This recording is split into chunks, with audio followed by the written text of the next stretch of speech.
Welcome to this video on Schopenhauer's Metaphysics of Art.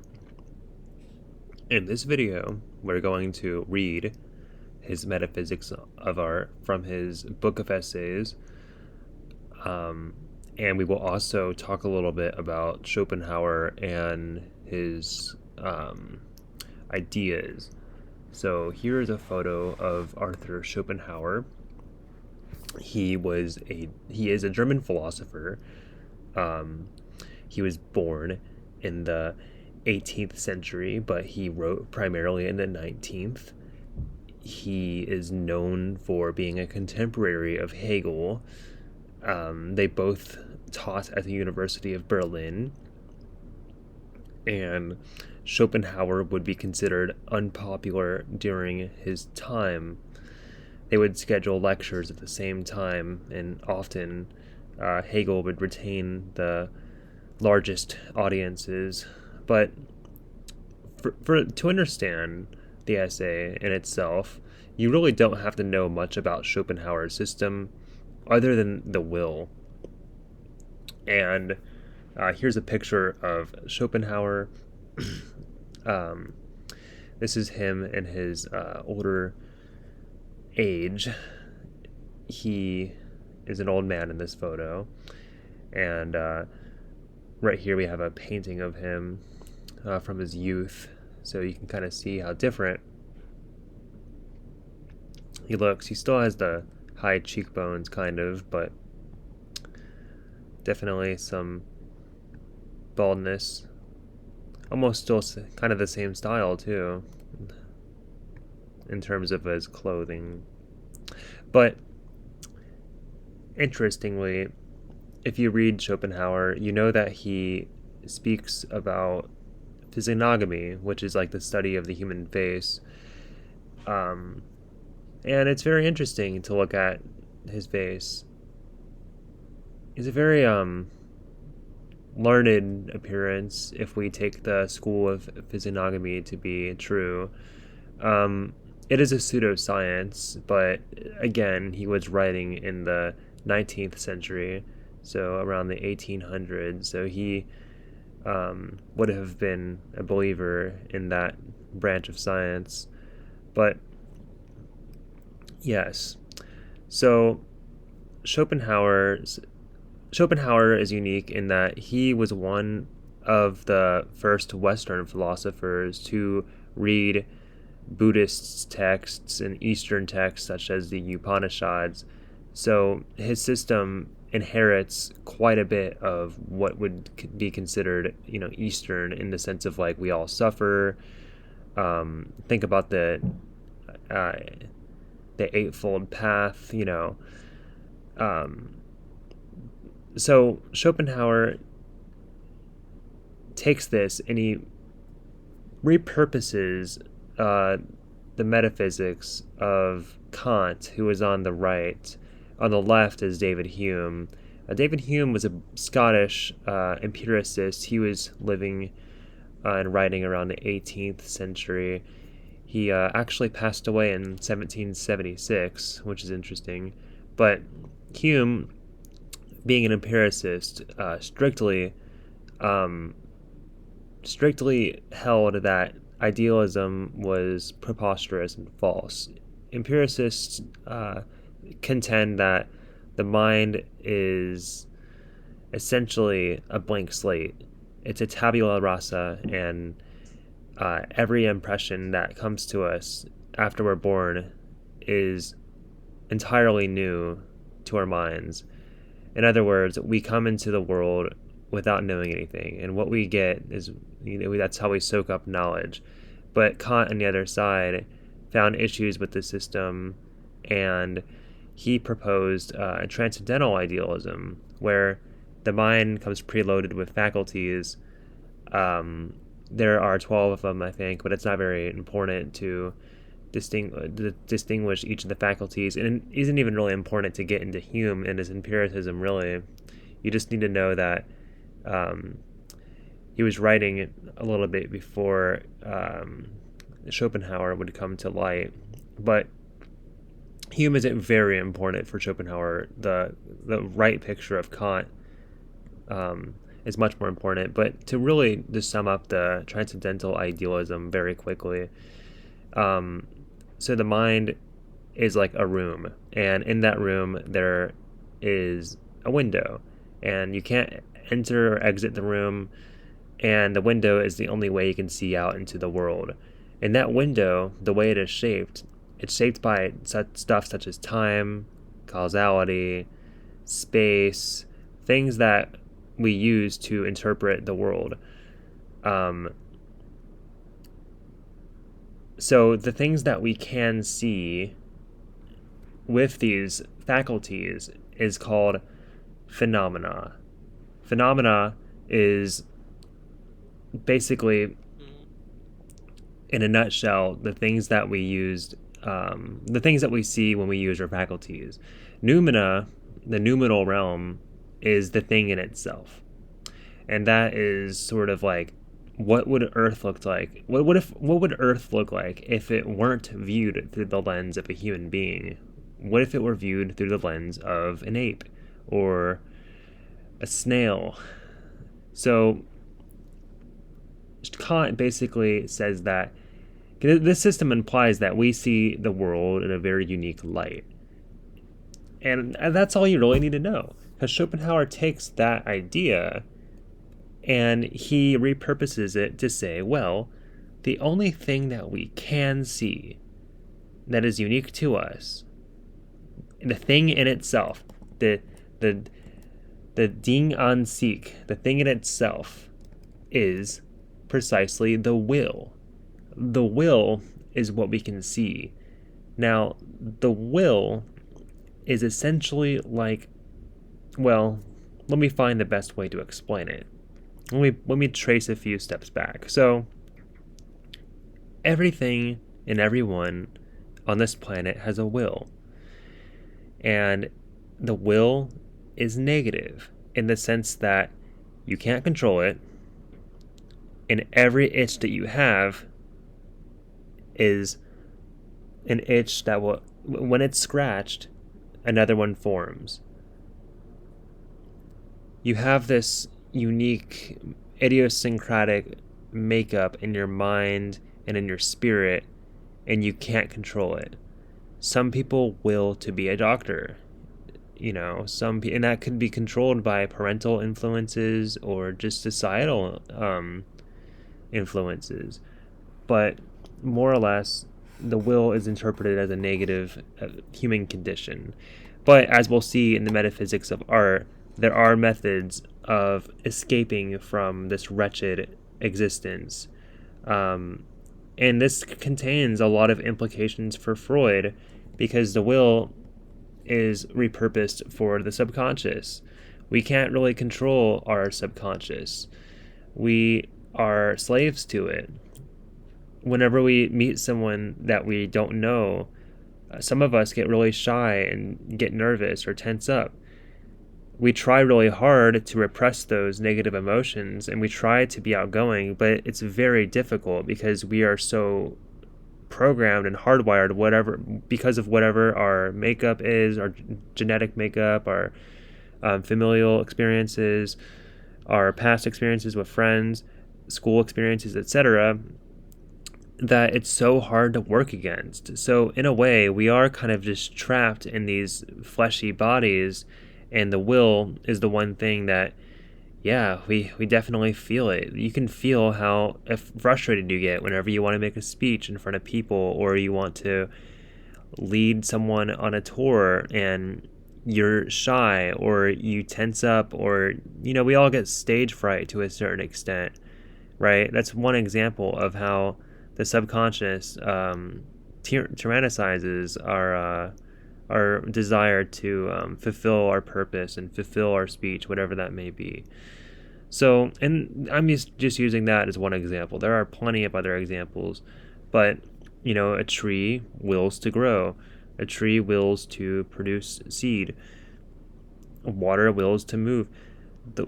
His big seminal work is The World as Will and Idea, or a Representation. It was written in German, and it is a very great big book, but we are not going to be getting into that for the video. We're reading the Metaphysics of Art. So now that you have a little bit of knowledge about Schopenhauer, we can get into what we're going to cover in this essay. And I have a very rudimentary outline of what's going to happen, really. And it's not really exhaustive in any way, because I think it's more fun to just dive deep into the essay and read it together.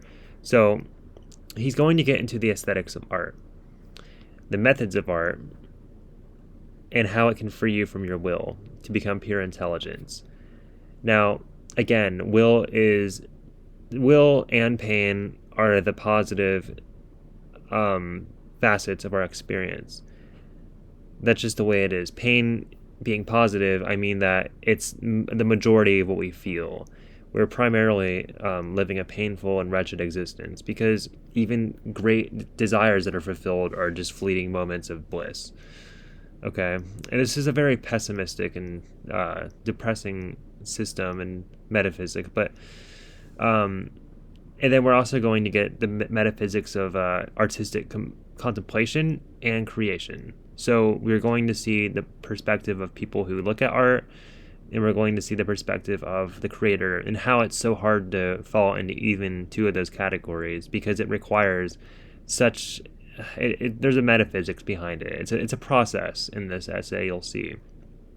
And we're also going to see a little bit about how art is different from even wax figures and sculptures, and how the form and the ideas play a role in art. So ultimately, though, we are going to jump into the essay. So I have it pulled up here. You can access this for free at wikisource.org, and this is just how it is written in the book that I have too. And it's rather short. It's short, but it's also dense. So I would dedicate at least a few reads to this. I've read it a few times, but without further ado, we are just going to get into this, which I think I prefer light setting. But yes. Okay. So, the metaphysics of fine art. Okay. The real problem in the philosophy of art may be very simply stated thus: how is it possible to take pleasure in something that does not come into any relation with the will? Now think about it. When you look at a piece of art, he's basically saying that it doesn't really scratch any itches that we have. It doesn't really fulfill any desires. You could say, oh, well, I desire to see beautiful art. I desire to see beautiful nymphs painted with precision and grace. But how does it relate to the will? How do you reconcile that? It's two different, there's an object, there's a subject, you, and you're looking. What is going on here? Let's continue. Let me put this more fully. It is commonly felt that pleasure and enjoyment in a thing can arise only, work with me guys, when it comes into some relation with our will, or as we prefer to say, when it serves some end which we have in view. If this were so, it would seem a contradiction to talk of pleasure which did not involve bringing the will into play, and yet it is quite obvious that we derive pleasure and enjoyment from the beautiful as such, quite apart from any connection it may have with our personal aims, or in other words, our will. So the reason why beautiful is capitalized here, and honestly guys, if I am incorrect in any of my interpretations or any of the things that I say, please let me know down in the comment section, please. I am not trained in philosophy. I have experience with English primarily, but I like philosophy. I like philosophical texts and reading them for fun, and I like talking about them. So it's all in fun. So just please let me know if I interpret anything wrong. But I assume that when he means beautiful in this sense with a capital B as a proper noun, he's referring to the higher idea of beauty, like the form of beauty from Plato. And quickly, Plato, this is very common knowledge. You find this in any intro to Western philosophy textbook, but Plato is probably considered the most popular, most influential philosopher next to Aristotle and Socrates. But you get so many ideas from Plato. I mean, you get so many things. But anyways, in a quick 30-second elevator pitch, the theory of forms is basically like how Plato solves the problem with universals and particulars. There are many horses, and how is this possible? And like, so there's many horses, or there's many dining tables, there's many coffee tables, and they all share common traits. They're all a little different, sure, but now, are they all like complete separate entities, or are they all the same? What about the color brown? Brown is a very common color found in dining tables. Is the color brown supposed to be connected to that table, or how come other animals like dogs or cows, or they have brown colors too? So we already get into a tangled mess, and the way that Plato solves this is with his forms. So for every, and Aristotle critiques this, but so let's take a particular. The particular is the Bill of Rights. It's one document. It exists, in time and space. We can see it and hold it, but it contains something higher, and that's the form of justice, and ultimately the form of good, which is what Plato and Socrates contended existed, and we all could adhere to that. But so you see form of table, coffee table, dining table. There are forms for different particulars, or I'm sorry, particulars and universals are kind of things that share or are found amongst all these. Hopefully that makes sense. I feel like I like describing Plato's theory of the forms with the drawing of the square and that sort of thought experiment, but I don't have a chalkboard, and I could do it here, but that's going to be too long of a video. But all you really need to know is that Schopenhauer is trying to get at something that is higher than what is seen. So the objects of thought are reality. What is real is what isn't seen. It's the form, and whatever we see on Earth are crude examples of it. That is the most pithy expression or statement that I can put forward to help you understand the forms and how Schopenhauer is using them for this. So through the painting, a particular painting that contains universals such as colors and such, you see the beautiful. You see the form in a way. You sense it, at the very least. So let's move on. This problem I have solved in the following way. By the beautiful, we mean the essential and original forms of animate and inanimate nature. In Platonic language, the ideas, and these can be apprehended only by their essential correlate, a knowing subject free from will. In other words, a pure intelligence without purpose or ends in view. Hence, in the act of aesthetic perception, the will has no place in consciousness, but it is the will alone which is the fount of all our sorrows and sufferings, and if it thus vanishes from consciousness, the whole possibility of suffering is taken away. This it is that explains the feeling of pleasure which accomplishes the perception of the beautiful. Okay, so we got into Plato. You see how the beautiful, the essential and original forms of animate and inanimate nature. So I'm assuming with these living and dead nature. So rocks and cats, animate, inanimate. So these are the ideas, and these can be apprehended by the subject that's free from will. And the only reason why art is so great is because it frees us from will. And art is actually one of the other, there's another one that frees us from will too, and that's asceticism, which means restraining from food and sex and all the great things in life. So you got aestheticism and artistic appreciation, and that's what this essay is covering again. So let's go back to what we were doing. So you escape your will in the aesthetic perception. The will has absolutely no place in consciousness, but it is the will alone which is the fount of all our sorrows and sufferings, and if it thus vanishes from consciousness, the whole possibility of suffering is taken away.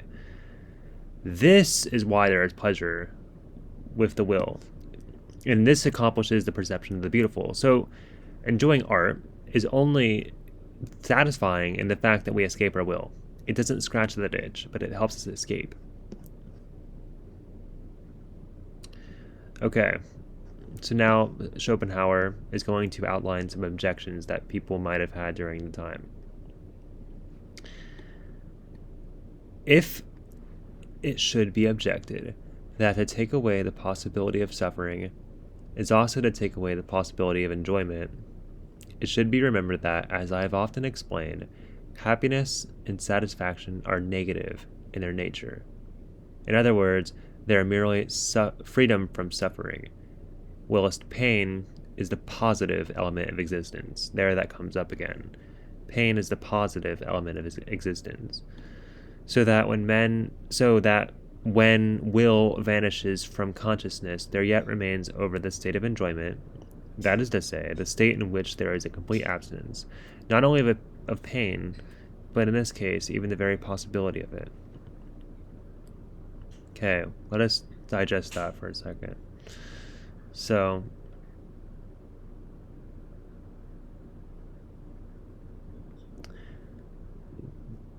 these right here are outlining essentially the confusion. How is art great if it doesn't involve our will? And the solution. It's not gratifying our will at all, but it's taking us away from it. To be freed from oneself is what is meant by being a pure intelligence, by becoming a pure intelligence. It consists in forgetfulness of one's own aims, in complete absorption in the object of contemplation, so that all we are conscious of is this one object. And since this is a state of mind unattainable by most men, they are, as a rule, unfitted for an objective attitude towards the world, and it is just this that constitutes the artistic faculty. Now let us highlight this word objective. Now, interestingly, a lot of people today in 2026, I don't want that. A lot of people, and that's so weird. I don't know how to fix that.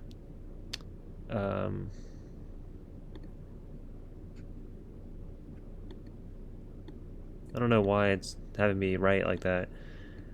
Nor do I want to fix it. Maybe if I do a new page. That's weird. Anyways, commit that to flames. Art is considered completely subjective. I mean, the beauty is in the eye of the beholder.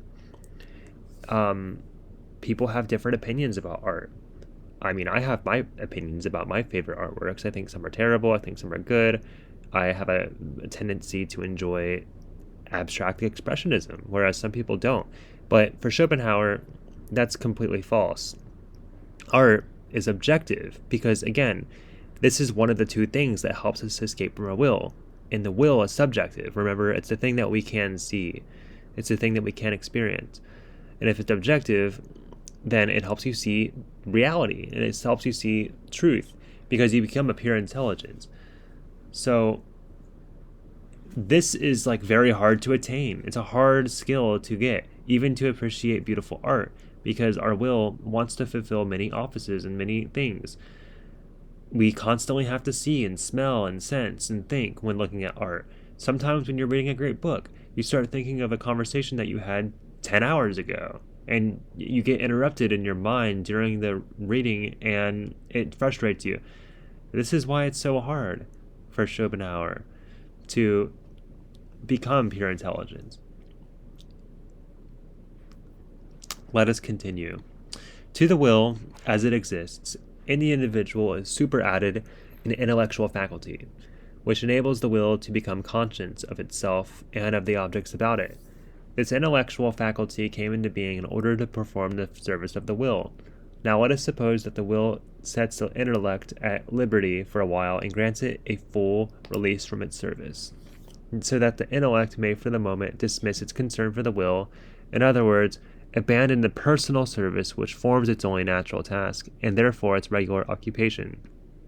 If at the same time that it is thus released, the intellect does not cease to be active and energetic, and use every endeavor to arrive at a clear apprehension of the world, it becomes purely and completely objective.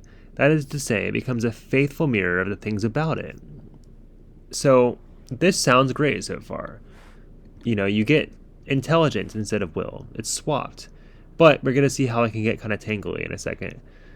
In artistic creation especially, and how this is reconciled. So, it is only in this way, with the pure intelligence as subject, that the object, the art, the beauty, the beautiful, the idea, pure and simple, can come into existence.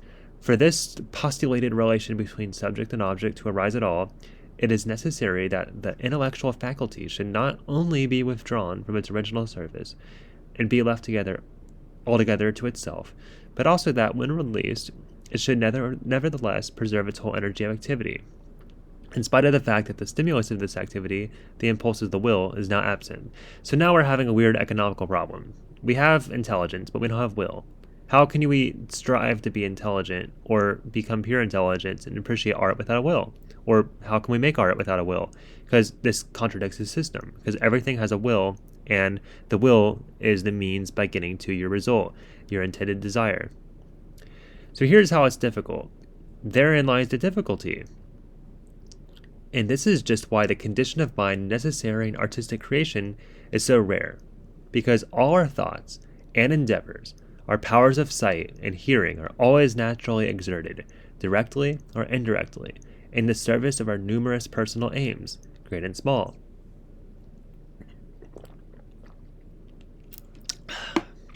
It is the will that drives the intellect to the fulfillment of its function, and the intellect flags at once if the spur is withdrawn. Rendered active in this way, the intellect is sufficiently or perfectly sufficient for the needs of practical life. Nay, even for the kinds of knowledge required in professional business, for there the aim is to understand only the relations of things, not the inner reality peculiar to them. And this kind of knowledge proceeds by applying such principles of reasoning as govern the relations in which things may stand to one another. But though, in the conception of a work of art, the intellect is all in all in the execution of it, where the aim is to communicate and represent what has been conceived, the will nay, it must become active again, just because there is an aim to be carried out. So this is how the will comes into play. Accordingly, in a sphere, the principles of reasoning which govern the relations of things come into play. It is in conformity with these principles that the means used by art are so contrived as to produce artistic effects. Thus we find the painter concerned with the accuracy of his drawing and the manipulation of his colors, and the poet looking first to the arrangement of his subject and then to a right use of expression and the laws of meter. So, think about it. Art does have rules, and these rules manifest because of will. There has to be, art has rules and it doesn't have rules. Of course, we have shattered and we have challenged and subverted art for hundreds of years, thousands of years, and the milieu changes based on history, based on context, based on artist, etc. But what he's basically trying to say is that for anything to be artistic, there kind of has to be these things that happen. So with colors, mixing watercolor to paint, an impressionistic painting of daisies or roses, like maybe Monet's water lilies, or Think of Van Gogh's Starry Night, or think of his flowers that he paints. What would it look like if you just took brown and black and magenta and just threw that on? I mean, it would just look wretched and terrible. It wouldn't conform to anything. The poet, looking for the arrangement of his subject, he has to find a meter for that. And if it's heroic verse, then traditionally you use dactylic hexameter. Shakespeare and British poets use iambic pentameter. So let us continue. So in the selection of a theme, both poetry and the plastic arts, and plastic here doesn't refer to like the material per se, but it refers to rather things that can be bended and malleable and shaped, like sculpture or stuff like that. Not plastic like a water bottle like this, but rather something that can be molded. Arts take... Okay, let us just start over. In the selection of a theme, both poetry and the plastic arts take some one individual person or thing and endeavor to present it as a separate entity.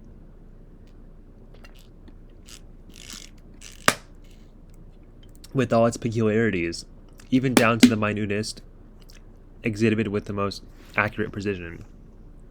Okay, so he's going to juxtapose this with science. Science, on the other hand, works by the treatment of abstract ideas, every one of them representing innumerable individuals, and it proceeds to define and mark out the characteristic of these ideas, so as to fix them once and for all.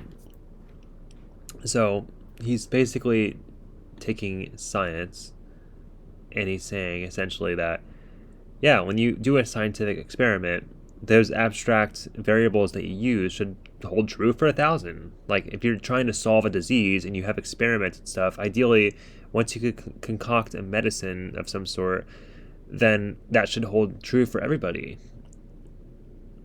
Or if you do an experiment even on inanimate objects like coins, that should hold true for all coins. Of course, it's subject to skepticism and retesting and debate, but literature is different, and poetry is different because you focus on one individual.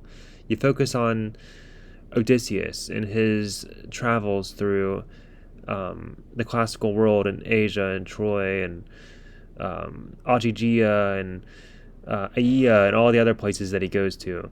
You focus on him, and you split that up and you study him. But what Schopenhauer is going to argue is that you get so much more out of that latter example. You get so much more out of studying one character. You see how that one instant in a man's life that is portrayed in literature can hold true for millions, for thousands, for all of eternity even. And this is how characters and subjects are immortalized. Think about it. Achilles, born of Peleus and Thetis, is immortalized because of the verses that contain his legends and his deeds and his wrath and accomplishments and everything. So, and people still study it to this day, and they compare themselves to Achilles. They think of Achilles. There's criticism about his... Let's go on. Okay. So, a comparison between these two methods might lead one to suppose that art is an insignificant and petty, nay, almost childish pursuit.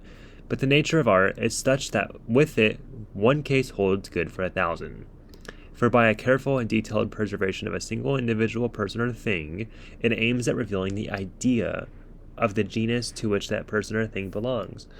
Thus, some one event or scene in the life of a man, described with complete truth, described, that is to say, so as to exhibit precisely all the individuals which go to make it what it is, gives us a clear and profound insight into the idea of humanity itself, as seen from this particular point of view. But in spite of this difference of method between science and art, there is some similarity in their treatment of single facts.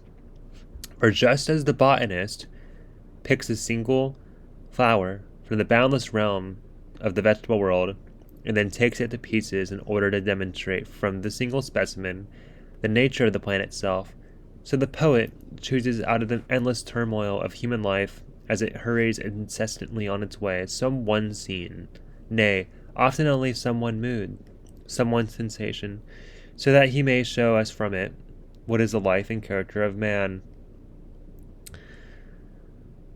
And thus it is that the greatest minds, Shakespeare and Goethe, Raphael and Rembrandt, do not think it unworthy of them to bring some quite ordinary person before us, not even one that is anything beyond the common, to delineate him with the greatest accuracy, in the endeavor to show him to us in the most minute particularity. For it is only when they are put before us in this way that we can apprehend individual and particular facts of life. And that is why I have defined poetry as the art of rousing the imagination by means of words. Even Kafka, Franz Kafka, he'll take Gregor Samsa, an average ordinary man, or let's just use that as an example, and he'll turn him into an insect. And what is special about Gregor Samsa? I mean, he's just an average guy living in a European city. He's a banker, or I think he's an insurance broker or something. He travels for work and supports his family. He's just an average guy. He's not a hero. He's not Heracles. He's not Odysseus. He's an average guy. But from him, we get such great depth from just studying his particular facts of life and his particularities and such. If the reader wishes for a direct example of the advantage which intuitive knowledge, the primary and fundamental kind, has over abstract thought, as showing that art reveals to us more than we can gain from the sciences, let him look at a beautiful human face, full of expressive emotion, and that too whether in nature itself, or as presented to us by the mediation of art. How much deeper is the insight gained into the essential character of man, nay, into nature in general, by this sight, than by all the words and abstract expressions which may be used to describe it. When a beautiful face beams with laughter, it is as if though a fine landscape were suddenly illuminated by a ray of light darting from the clouds. Therefore, I think that's French or something. I think it's right on, poulet. We can always translate it really quickly.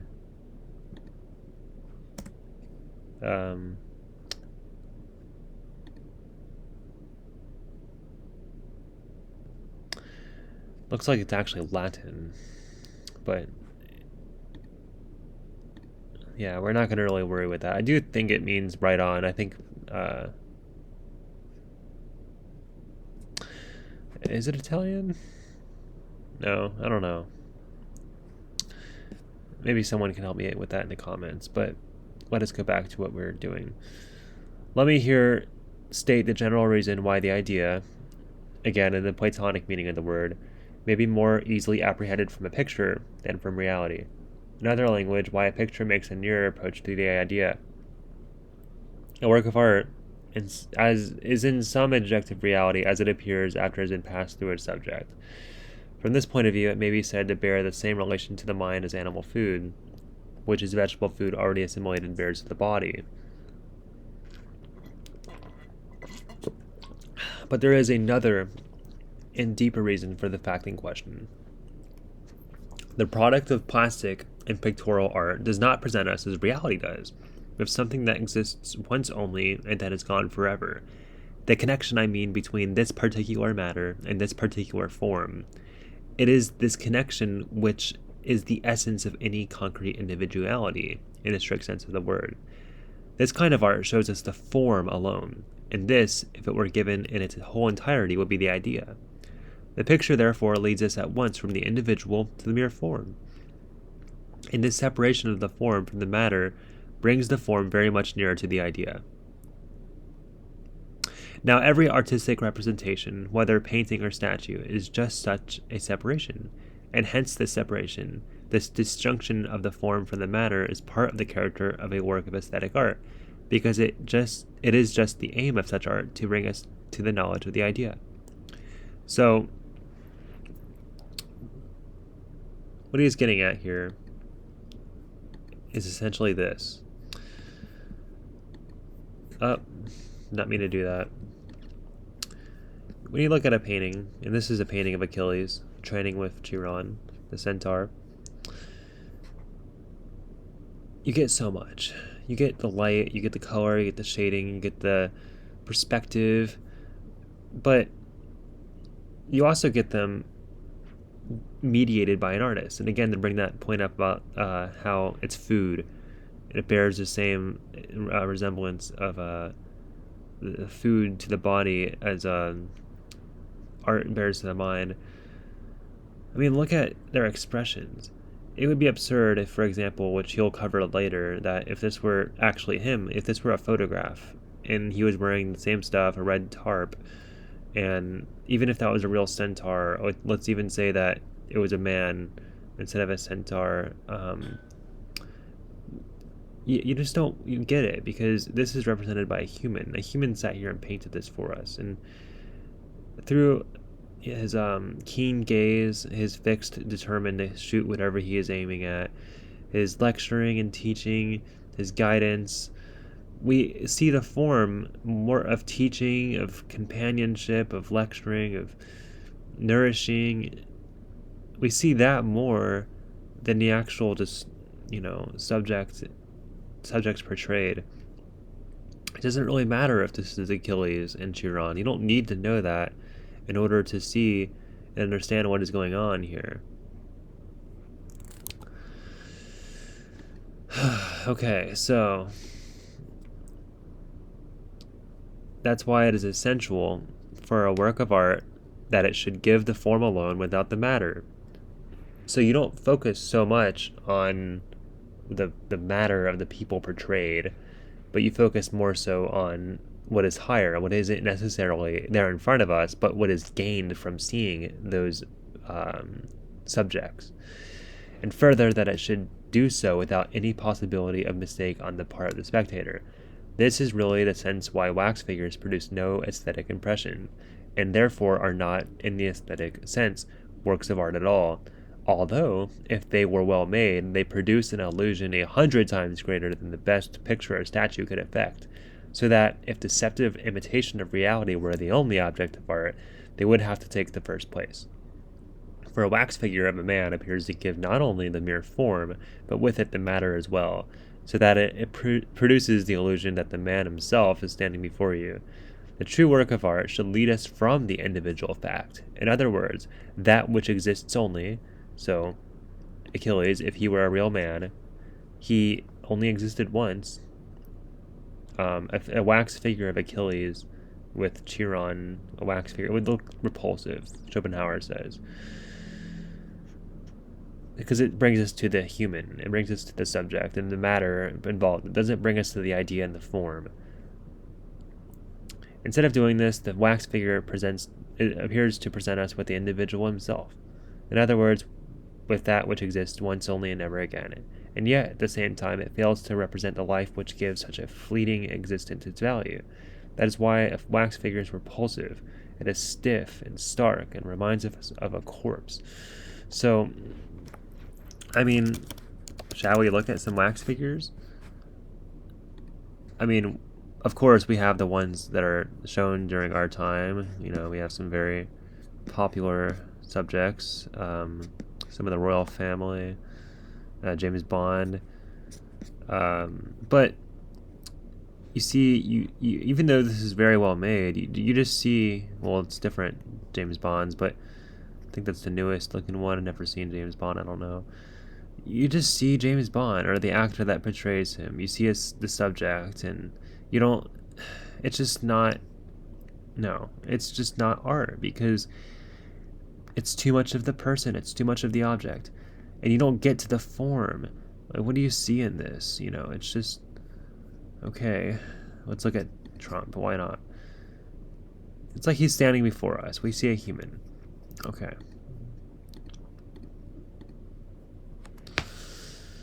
It might be thought that it is sculpture alone which gives form without matter, and that painting gives matter as well as form.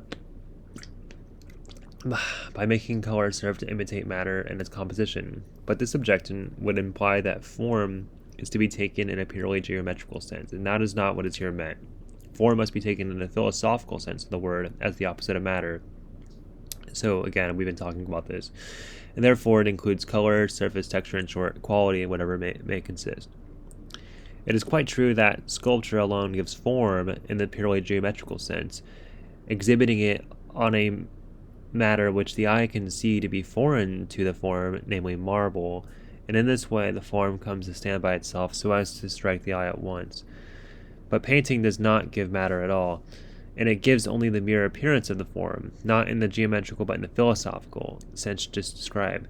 Painting, I say, does not give even the form itself, but only the mere appearance of it. That is to say, merely its effect on one of our senses, the sense of sight, and that too only in so far as a particular act of vision is concerned. This is why a picture in oils does not really produce the illusion that the thing represented is actually before us, both in form of matter. The imitative truth of a picture is always subordinated to certain admitted conditions of this method of representation.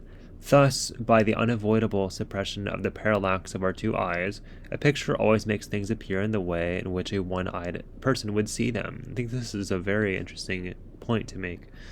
Therefore, painting, equally with sculpture, gives the form alone, for it presents nothing but the effect of the form, an effect confined to one of our senses only, that of sight.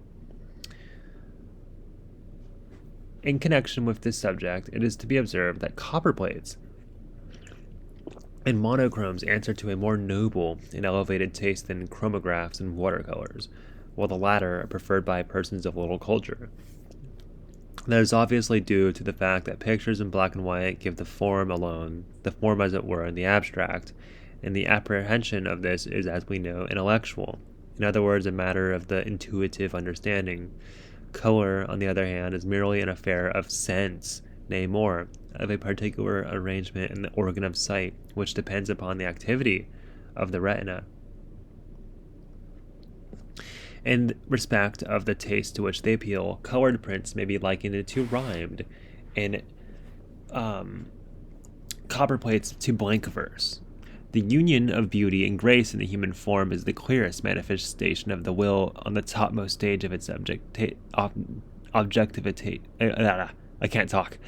objectification, and for that very reason the highest achievement of the plastic and pictorial arts. But still, everything that is natural is beautiful. If there are some animals of which we find a difficulty in believing this to be true, the reason of it is that we are unable to look at them in a purely objective light, so as to apprehend their idea. We are prevented from doing so by some unavoidable association of thought, chiefly the result of some similarity which forces itself upon our notice.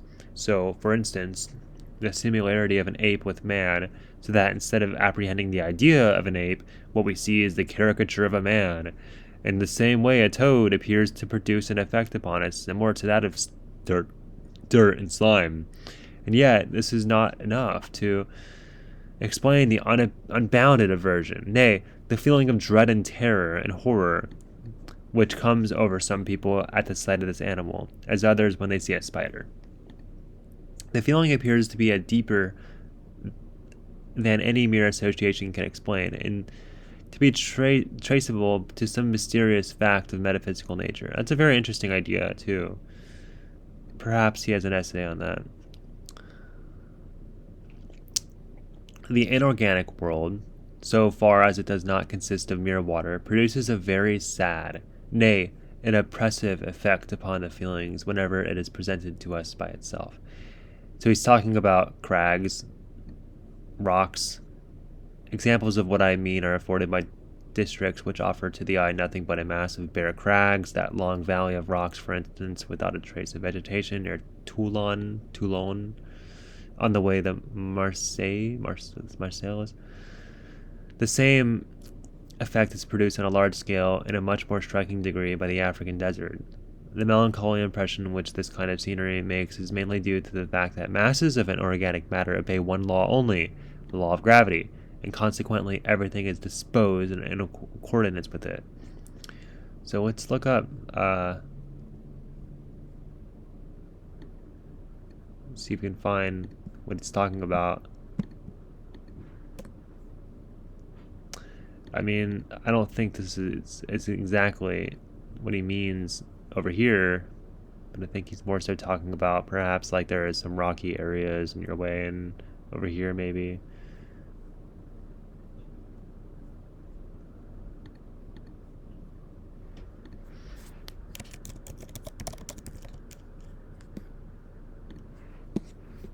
Oops, wrong desert. I mean, yeah. Like, just gravity inflicting its tyranny on the materials. Okay. Contrarily, the sight of vegetation produces a feeling of direct pleasure, and that too in a high degree. And the pleasure is greater in proportion as the vegetation is rich, various, luxuriant, and left to itself. The more immediate reason of this is that in the case of vegetation, the law of gravity appears to be overcome, as the vegetable world tends to move in a direction the exact contrary of that taken by gravity. This is indeed the direct way in which the phenomenon of life announces its presence as a new and higher order of things. It is an order to which we ourselves belong. It is something akin to us in the element of our being, and so, at the sight of it, our heart is moved. That straight upward direction is the source of all our pleasurable feeling. This is why a fine group of trees looks so much better if a few tall tapering pines shoot from the middle of it. On the other hand, a tree that has been cut down has lost all its effect upon us, and one that grows obliquely has not so much as one that stands straight up. A tree which bends over the earth, with its branches obedient to the law of gravity, makes us melancholy, and we call it a weeping willow. So, here, Schopenhauer's delving more into nature. He was talking about the human body and the face earlier. But, yeah. Weeping willow. And what Schopenhauer is talking about with the luxuriant and vernal forest.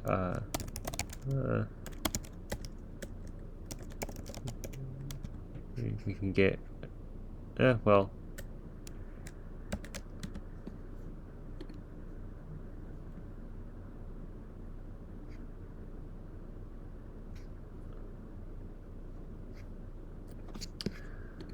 I don't know. Maybe.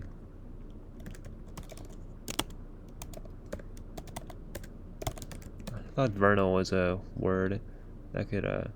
Maybe this is more what I'm looking for. I mean, look how fresh and beautiful that looks. How blooming and beautiful. Okay, let us go back to what we were looking at. Water neutralizes in a great measure the oppressive effect of its inorganic composition by its exceeding mobility, which gives it an appearance of life, and also by its constant interplay of light and shade. Besides, water is completely indispensable for the existence of life. I don't think I have to show you a picture of water to understand that. But above and beyond this, the pleasurable feeling which the sight of vegetable nature gives us comes from that look of rest, peace, and satisfaction which it wears, whilst the animal world is mostly presented to us in a state of unrest, pain, even struggle. This explains why it is so easy for the sight of vegetation to put us into a state where we become pure intelligence, freed from ourselves. It is very astonishing that the vegetation, even of the most commonest and humblest kind, is no sooner withdrawn from the capricious influence of man than it straightway groups itself picturesquely and strikes the eye as beautiful. Ugh.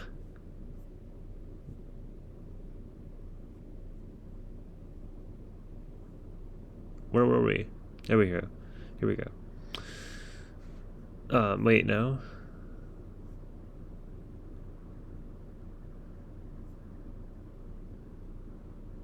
Okay, we were right here.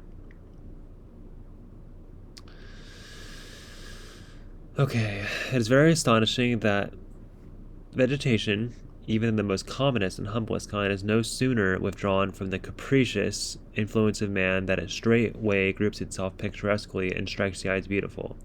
This is true of every little spot of earth that has been left wild and uncultivated, even through thistles, thorns, and the most commonest flowers of the field were all it bore. Where the ground is tilled and cornfields, for instance, and in kitchen gardens, the aesthetic element in the vegetable world sinks to a minimum.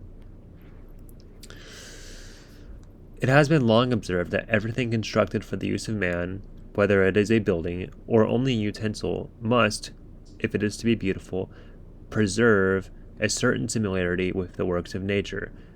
But a mistake has been made in thinking that the similarity must directly strike the eye and have to do with the shape the thing takes, as for instance that pillars should represent trees or human limbs, that receptacles should be traced or shaped like mussels or snail shells, or the calyx of a flower, and that vegetable or animal form should be met with everywhere in art.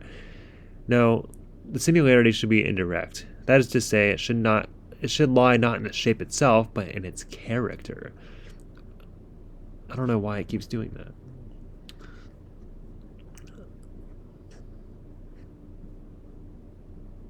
One shape may differ from another in actual appearance and yet be the same in character. Accordingly, buildings and utensils should not be imitated from nature, but should be constructed in the spirit of nature. This will show itself in a perfect adaptation of means to ends, so that the thing itself and every part of it may directly proclaim what the purpose is.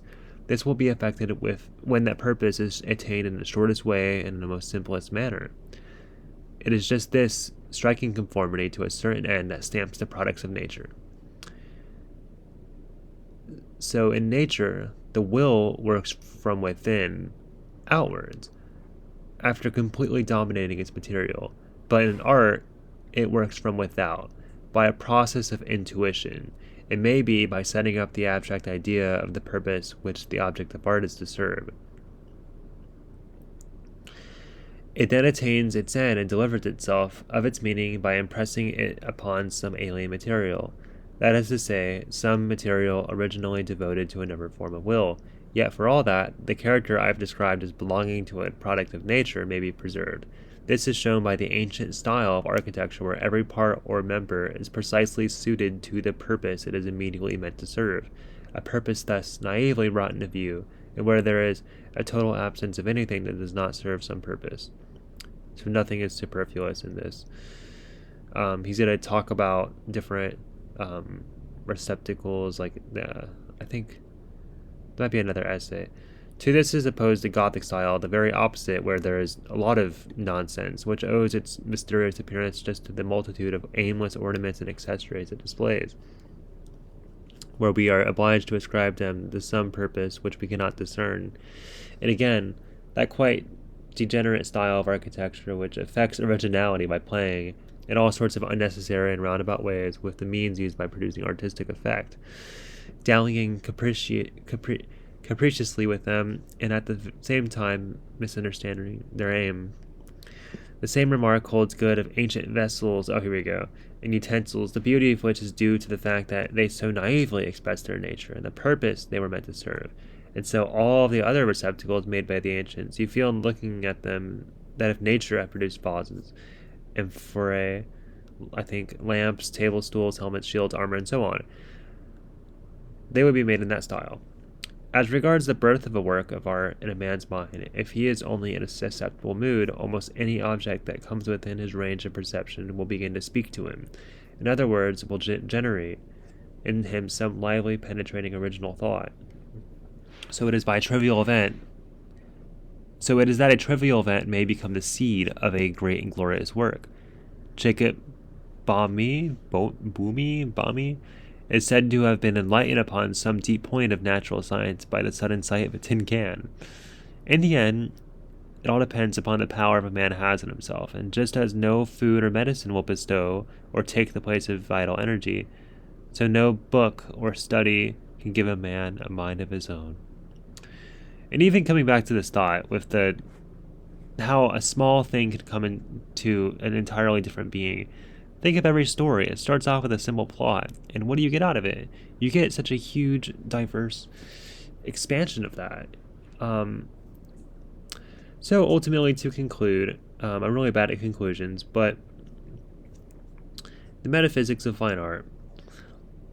Remember, art is a way to escape. You escape the will. You escape the fleeting desires, and you come into contact with the form and the idea, and you don't see that in the matter portrayed. You see that in the form. You see that in the higher ideas. I feel like I just walked into a circle, but you see what I'm saying. And in the creation of art, there is an economy of will and intelligence. So it's a state of mind unattainable by most men, but with any luck, with practice, you may attain that. Well, thank you for watching, and this video was indeed made for one particular person in mind, but if anybody else watches, thank you for getting this far, and I hope you have a decent day. Goodbye. This is Nathan signing off.